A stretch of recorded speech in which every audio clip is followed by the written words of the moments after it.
teman-teman, saya Jessica Simanjuntak dari kelompok 6.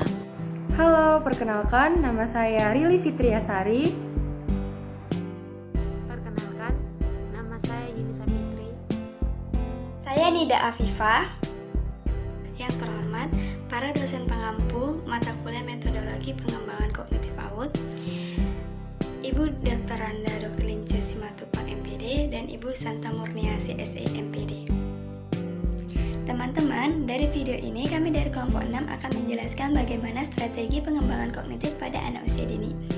Untuk itu, mari kita tonton bersama bagaimana sih strategi pengembangan kognitif pada anak usia dini yang akan disampaikan oleh kelompok 6. Terima kasih. Saya akan membahas pengertian dari strategi. Seperti yang kita tahu, apa sih strategi itu? Nah, strategi merupakan ilmu atau suatu cara untuk mencapai sesuatu. Dan di dalam pengajarannya, strategi adalah kemampuan internal untuk berpikir, memecahkan masalah, dan mengambil keputusan. Dan secara umum, strategi ini merupakan pendekatan secara keseluruhan yang berkaitan dengan pelaksanaan gagasan perencanaan sebuah aktivitas dalam waktu tertentu. Nah, peserta didik inilah yang merupakan objek yang berkaitan langsung dengan proses pembelajaran tersebut, sehingga perkembangan kognitif sangat menentukan keberhasilan peserta didik dalam pendidikannya. Strategi perkembangan kognitif anak usia dini ini merupakan tahapan dari semua proses manusia yang awal. Setelah dilahirkan dan menjadi bayi, anak akan tumbuh dan berkembang. Nah, di masa anak-anaklah kita memiliki berbagai hal yang dianggap cemerlang, seperti halnya bisa belajar, berpikir, mengenal dunia baru, mengenal berbagai hal yang penting dan yang membingungkan. Topik selanjutnya akan dijelaskan oleh teman saya. Selanjutnya, saya akan menjelaskan mengenai strategi pengembangan kemampuan kognitif untuk anak usia dini. Cara meningkatkan kemampuan kognitif untuk anak usia dini sangatlah penting. Secara sederhana, Suryadi mengatakan bahwasanya kemampuan kognitif untuk anak usia dini meliputi dua bidang, yaitu logika, matematika, dan juga sains. Cara meningkatkan kemampuan kognitif untuk anak usia dini juga bersangkut pautan dengan dua mata pelajaran tersebut, yaitu logika, matematika, dan juga sains. Ada juga beberapa langkah yang bisa dilakukan untuk meningkatkan kemampuan kognitif untuk anak usia dini, yaitu yang pertama, meningkatkan kemampuan berpikir logis. Berpikir logis ini sangat penting untuk anak-anak. Kenapa? Karena dengan berpikir logis ini dapat menumbuhkan kedisiplinan yang sangat kuat, sehingga anak-anak bisa berpikir dewasa dalam mengambil keputusan-keputusan yang matang. Yang kedua yaitu menemukan hubungan sebab akibat. Dalam menemukan hubungan sebab akibat ini dapat ditempuh dengan dua variabel atau lebih. Dari dua hubungan tersebut, kita dapat mengetahui bahwasanya akibat dari suatu peristiwa pasti ada sebabnya. Misalnya, penyebab kematian adalah sakit. Penyebab rumah terbakar adalah arus pendek. Yang ketiga yaitu meningkatkan pengertian pada bilangan. Ada orang yang bisa menghitung tanpa menggunakan alat seperti kalkulator ataupun komputer. Dalam hal ini berarti orang tersebut memiliki kepekaan terhadap bilangan yang sangat tinggi. Dengan bekal kepekaan ini terhadap angka dan bilangan, maka anak menjadi lebih mengerti dan cepat dalam memahami hubungan sebab akibat. Sekian dari saya, akan dilanjutkan oleh teman saya. Perkembangan kognitif anak. Perkembangan kognitif merupakan dasar bagi kemampuan anak untuk berpikir.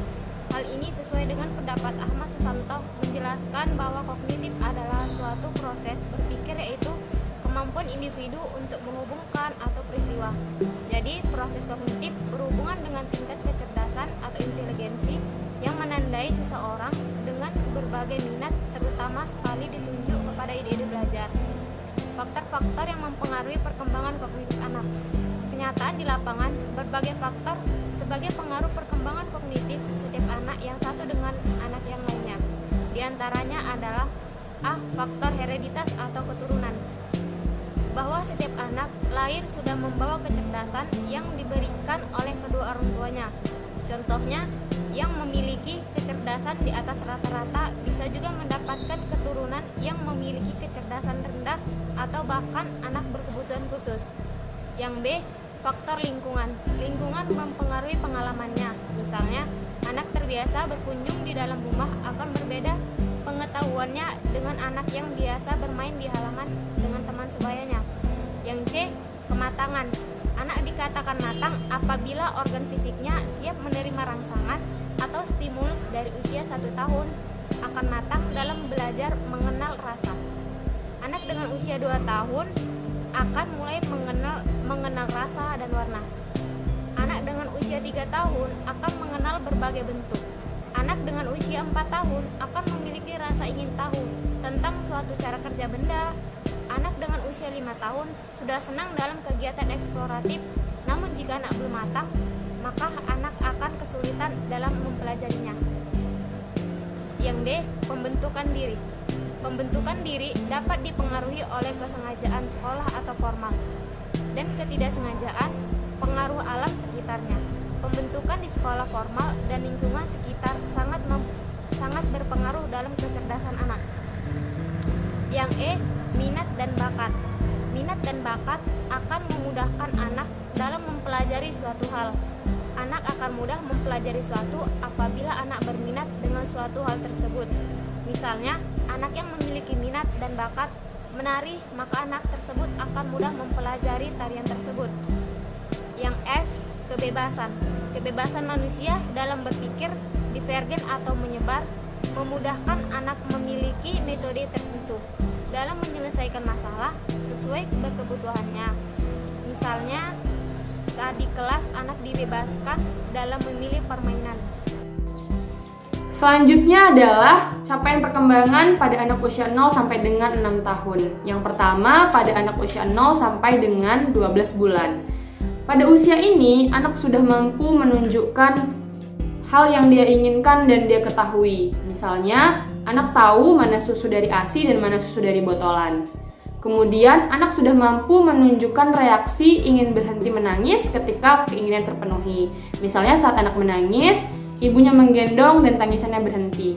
Kemudian juga anak mulai menjulurkan tangan ketika melihat ibunya, tanda bahwa ia minta digendong. Kemudian, anak sudah mampu menoleh ketika namanya dipanggil. Anak juga sudah mengamati benda jatuh dan benda yang disembunyikan. Dan anak juga sudah mencoba untuk membuka dan melepas benda yang tertutup. Misalnya ketika dia melihat toples makanan, maka dia akan mencoba untuk membukanya. Kemudian pada anak usia 12 sampai dengan 24 bulan. Nah, di usia ini anak sudah mengetahui pengetahuan umumnya. Anak juga sudah menyebutkan beberapa benda yang dia ketahui dan menanyakan benda-benda yang tidak diketahuinya. Anak juga sudah mengenal beberapa warna primer seperti merah, kuning, dan biru. Anak juga sudah mampu menyebutkan namanya sendiri dan nama orang-orang terdekat, seperti siapa nama kakaknya, nama abangnya, nama ibu dan ayahnya. Kemudian anak juga mulai memahami gambar wajah orang-orang. Anak juga mulai memahami prinsip-prinsip milik orang lain, bahwa ini miliknya, ini bukan miliknya, mana yang tidak boleh diambil oleh dia dan mana yang memang punyanya. Kemudian anak juga sudah mampu mengenal konsep ukuran dan bilangan, seperti mana benda kecil, mana benda besar. Dan anak sudah mampu berhitung dari 1 sampai 5. Selanjutnya, pada anak usia 2 sampai 4 tahun. Di usia ini, anak sudah mampu menyebutkan bagian-bagian gambar seperti ini gambar mobil, ini gambar rumah, gambar hewan, gambar binatang, dan lain sebagainya. Di usia ini, anak juga sudah mampu menyebutkan bagian-bagian tubuhnya. Ini mulut, ini mata, ini hidung, ini tangan, dan lain sebagainya. Kemudian di usia ini juga anak sudah menemukan atau mengenali bagian yang hilang dari gambar. Misalnya ada satu gambar yang hilang hidung orang di dalam gambar itu. Itu anak sudah menyadari bahwa hidung di gambar itu tidak ada. Seperti itu. Kemudian anak juga sudah menyebutkan berbagai nama dan rasanya, seperti ini garam, ini gula, ini cabai pedas, seperti itu. Dan anak sudah mampu memahami perbedaan antara dua hal dari jenis yang sama, seperti membedakan mana buah durian, mana buah rambutan, mana buah mangga, mana buah semangka. Di usia ini, anak juga sudah mampu mengenal pola seperti menempatkan benda dalam ukuran yang terkecil sampai dengan ukuran yang terbesar. Dan di usia ini juga, anak sudah mulai mengikuti pola tepuk tangan, dan anak mampu memahami konsep banyak dan sedikit. Nah, yang terakhir adalah anak usia 4 sampai dengan 6 tahun.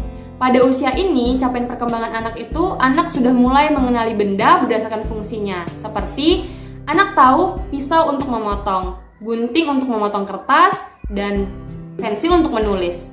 Kemudian anak juga sudah menggunakan benda-benda sebagai permainan simbolik. Misalnya kursi dijadikan mobil-mobilan, kursi dijadikan menjadi kereta api, Seperti itu. Kemudian anak sudah mengenal gejala sebab akibat yang terkait dengan dirinya. Anak juga mengenal konsep sederhana dalam kehidupan sehari-hari, seperti ada gerimis, ada hujan, ada gelap di malam hari, terang di pagi hari, seperti itu. Dan anak sudah bisa mengkreasikan sesuatu sesuai dengan idenya sendiri, mengklasifikasikan benda-benda berdasarkan fungsinya. Di usia ini anak juga sudah menunjukkan aktivitas yang bervariasi dan eksploratif dan penyelidikan, seperti apa yang terjadi ketika air ditumpahkan. Anak juga sudah mampu menyusun rencana apa yang akan dilakukannya, seperti besok adalah hari Minggu, maka dia akan menyusun seperti mulai dari bangun pagi, hingga mandi, hingga sarapan, bermain, istirahat, dan lain sebagainya. Anak juga sudah mengenal sebab akibat tentang lingkungannya, seperti angin bertiup kencang menyebabkan daun-daun terbang dan bergerak, ada air yang menyebabkan basah, dan lain sebagainya. Kemudian anak juga menunjukkan inisiatif dalam memilih tema permainan, seperti dia mengajak, ayo hari ini kita bermain pura-pura menjadi buaya. Ayo kita bermain hari ini pura-pura menjadi chef, bermain masak-masakan. Dan yang terakhir, anak sudah mampu memecahkan masalah sederhana yang dialaminya. Itulah tadi perkembangan capaian pada anak usia 0 sampai dengan 6 tahun. Di sini saya akan menjelaskan metode perkembangan kognitif. Yang pertama, metode bermain. Strategi pengembangan kognitif melalui bermain, yang pertama yaitu bermain melalui puzzle hewan. Melalui puzzle hewan, anak dapat mengenal bentuk, warna, dan juga ukuran. Permainan puzzle hewan dapat membangun pengetahuan anak dalam bidang geometri. Yang kedua, bermain dengan pasir kinetik. Melalui bermain dengan pasir kinetik, anak dapat mengenal tekstur seperti halus dan kasar. Anak juga dapat mengenal berbagai bentuk, misalnya mencetak angka dan juga huruf. Kegiatan ini membantu anak mengembangkan kemampuan taktil dan juga kinestetiknya. Yang kedua, metode pemberian tugas. Metode pemberian tugas ialah suatu cara penyajian kegiatan yang telah ditentukan dan anak dapat mempertanggungjawabkan sesuai petunjuk langsung dari guru. Adapun kegiatannya yaitu melalui kegiatan finger painting.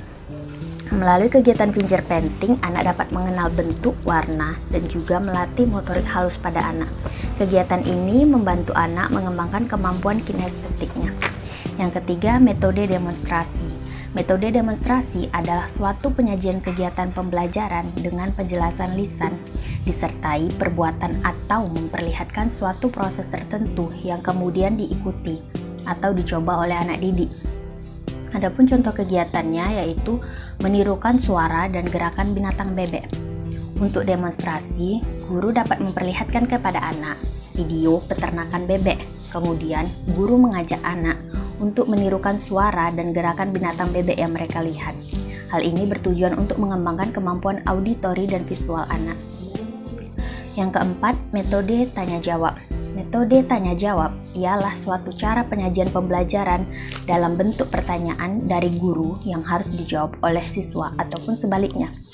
Contohnya pada tema diriku, guru dapat melakukan tanya jawab terkait tema tersebut, misalnya anggota tubuh. Guru dapat bertanya, apa kegunaan dari mata? Kemudian anak bisa menjawab, kegunaan mata yaitu untuk melihat ibu. Nah, melalui kegiatan ini, anak akan lebih aktif dan juga meningkatkan kemampuan menalarnya. Yang kelima, metode mengucapkan syair. Metode mengucapkan syair yaitu suatu cara menyampaikan sesuatu melalui syair yang menarik yang dibuat guru agar dapat dipahami oleh anak. Contohnya melalui puisi 5 jariku. Di dalam puisi tersebut, anak dapat mengenal nama-nama dari jari. Kemudian anak juga dapat menghitung jumlah jari mereka. Nah, kesimpulan dari topik pembahasan kami, perkembangan kognitif anak usia dini adalah sesuatu yang menunjang pada perubahan-perubahan proses berpikir anak sepanjang siklus kehidupan anak, sejak konsepsi hingga usia 8 tahun.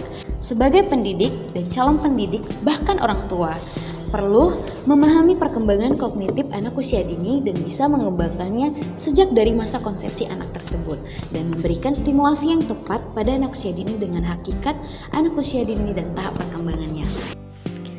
Sekian pemaparan materi dari kelompok 6. Kami dari kelompok 6 memohon maaf apabila ada kesalahan dan semoga penjelasan materi yang kami sampaikan ini dapat bermanfaat bagi semua orang. Terima kasih. Assalamualaikum warahmatullahi wabarakatuh.